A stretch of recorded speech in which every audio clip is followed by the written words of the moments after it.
एक खौफनाक किस्सा। बात कोई 10-12 साल पुरानी है। एक छोरा था हवा सिंह, नाम का हवा सिंह था, पर डर उसे छिपकली तय भी लागा करता। एक दिन उसकी बुआ की छोरी की शादी थी और काम धंधे के चक्कर में उसे रात के 12 बज गए। उसे अपनी पुरानी स्प्लेंडर मोटरसाइकिल पे अपने गांव वापस जाना था। रास्ते में एक लंबी नहर आवे थी जिसके दोनों तरफ सफेदे के ऊंचे ऊंचे पेड़ खड़े थे। अंधेरा इतना घना था कि अपनी खुद की उंगली भी न दिखे। हवा सिंह अपनी धुन में मोटरसाइकिल भगाए जा रहा था कि अचानक उसे लगा जैसे उसकी मोटरसाइकिल भारी हो गई है। उसने शीशे में देखा तो कोई कोनी था, पर मोटरसाइकिल इब दब रही थी जैसे पीछे कोई भारी भरकम आदमी बैठ गया हो। तभी उसे सड़क के बीचों बीच एक बुढ़िया खड़ी दिखी, सफेद कपड़े और बिखरे हुए बाल। हवा सिंह ने जोर तय ब्रेक मारे और बोलिया, माई इतनी रात ने कित जावेगी, रास्ता छोड़ दे। जब बुढ़िया ने अपना मुंह ऊपर उठाया तो हवा सिंह के प्राण सूख गए। बुढ़िया का चेहरा बिल्कुल चपटा था, ना आंख थी ना नाक, बस एक गहरा काला गड्ढा था जो उसे घूर रहा था। हवा सिंह ने आव देखा ना ताव, गियर बदल के मोटरसाइकिल दौड़ाई।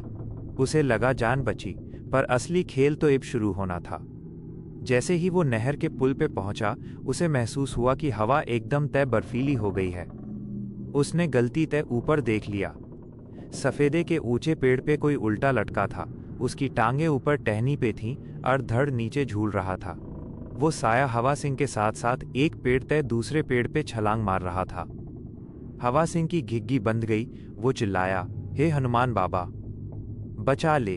तभी उसके कान के बिल्कुल पास एक भारी अर फटी हुई आवाज गूंजी, रे हवा सिंह, हनुमान चालीसा तो तन्ने पूरी आती कोनी, इब डट जा, तन्ने घर छोड़ के आऊंगा। हवा सिंह ने मुड़ के देखा, पीछे वाली सीट खाली थी, पर नीचे की तरफ दबी हुई थी। मोटरसाइकिल इब उसके कंट्रोल में कोनी थी। वो अपने आप 80 की स्पीड पे भाग रही थी। अगले दिन सुबह जब गांव के लोग खेत की तरफ निकले तो देखा कि हवा सिंह अपनी मोटरसाइकिल के साथ खेत के बीचों बीच बेहोश पड़ा था। ताज्जुब की बात यूं थी कि मोटरसाइकिल बिल्कुल सही खड़ी थी, स्टैंड लगा हुआ था, पर हवा सिंह के कुर्ते की पीठ पे काले कोयले जैसे एक हाथ का निशान छप रहा था।